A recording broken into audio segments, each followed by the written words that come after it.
On the heels of talking about the Sega STV, which I'm still working on here, but am nearly done, I have had audio on my mind. Now, a lot of arcade machines don't have great speakers in them. I had to think a lot of that has to do with cost control, and really, from a realistic perspective, it was probably more important for a machine to be loud and bold than it was to sound warm and accurate. And let's not forget, it would be blaring in a location with dozens of other machines and people yelling, so acoustically, what did it really matter, I suppose? Here are some of the speakers I've removed from cabinets.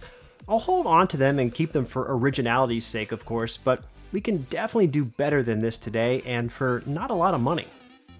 Most of the speakers used have paper cones, which by itself really isn't a bad thing as I understand it, but the speakers themselves really just do not sound all that great, especially when they are the only cabinet that I have running in the basement. So all that said, I recently replaced speakers in my Astro City and Neo Geo.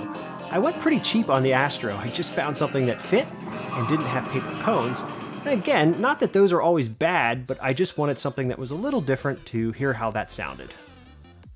Then for the Neo Geo, I listened to a friend who recommended these Tang bands, which I'm almost certain are complete overkill for an arcade, but I read some decent reviews, they look cool, and I didn't have to pay retail for them, so into the big red they went.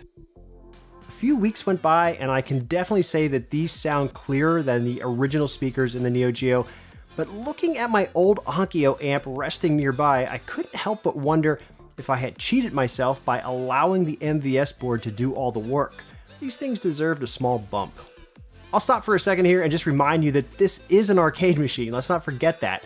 And while hearing chiptunes come out a little extra crisp is great, I'm not going to go crazy on an amp or speakers.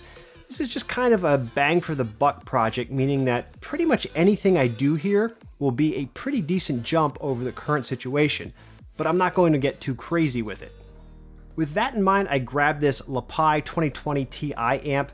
It's about 30 bucks and came up in a handful of reviews I looked at and seems sufficient for arcade purposes. I will say, if you want to spend just a tad more, the Kinter 2020 that this is trying to mimic contains a tri-path chip, which seems to be pretty well regarded. I kind of regret cheaping out over $15, but hey, hopefully this will sound pretty good too. Now the rest of this is pretty easy. I just need to open the Neo Geo cabinet and disconnect the speakers inside. You'll see that the wiring this came with had alligator clips used to connect the speakers.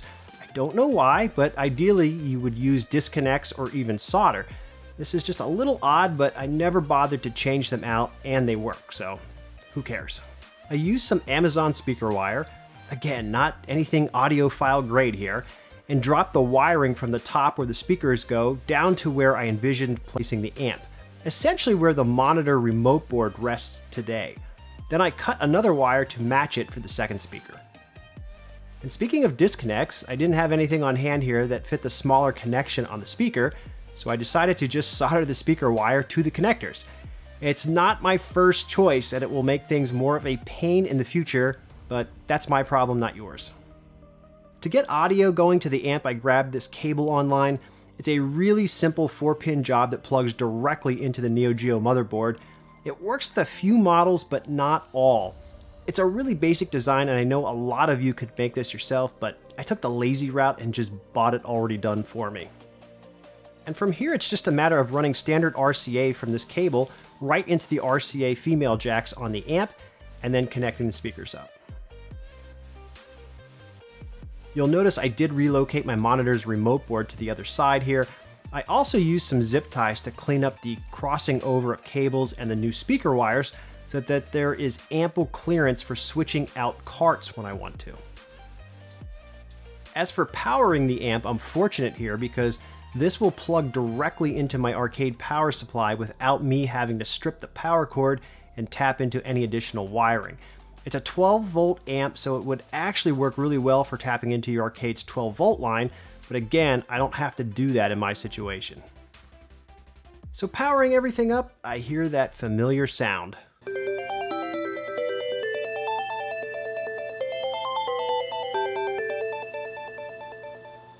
Aside from an easily accessible volume knob, I also have control over the bass and treble adjustments on the speakers, which is pretty nice.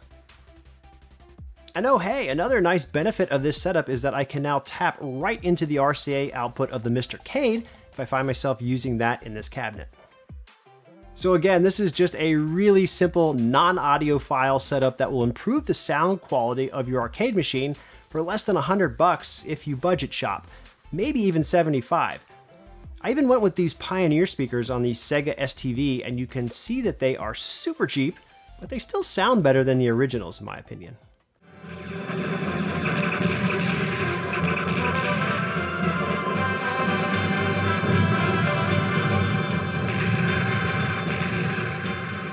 Now, I don't plan to use anything other than the Neo Geo 4-slot board or the Mr. Cade in this cabinet, so having the speakers completely removed from the Neo's harness is fine for my purposes. If you think you'll be swapping in additional boards and not using RCA jacks with your games, definitely use the disconnects on your wiring so that you can easily swap back and forth if you need to. So I hope this was helpful and something that was interesting to everyone out there. I'd definitely be curious to hear from others what speakers and amps you've used in your cabinets or even bookshelf listening setups. I really have not purchased audio equipment in a very long time and would love to know your recommendations for products that would be a good fit for a project like this.